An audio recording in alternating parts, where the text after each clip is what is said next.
मित्रांनो, राष्ट्रवादी काँग्रेस अजित पवार गटामध्ये काहीतरी खळबळ पुन्हा सुरू झालेली आहे. मी नेहमीपासूनच म्हणतोय की खूप सारे नेते आणि आमदार सुद्धा अजित पवार गटातील नाराज आहेत.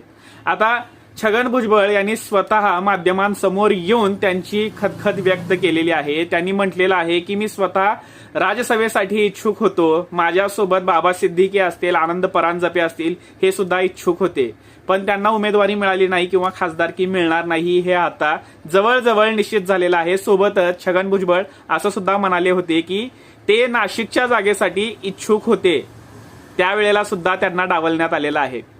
आता यासोबतच छगन भुजबळांनी असं सुद्धा म्हणाले की राष्ट्रवादी काँग्रेस पक्ष अजित पवार गटामध्ये जे निर्णय होतात ते 3 लोकांमध्येच होताना दिसत आहेत. चर्चा कुणाशी होत नाहीये. ते 3 लोक कोण? तर स्वतः अजित पवार, सुनील तटकरे आणि प्रफुल्ल पटेल.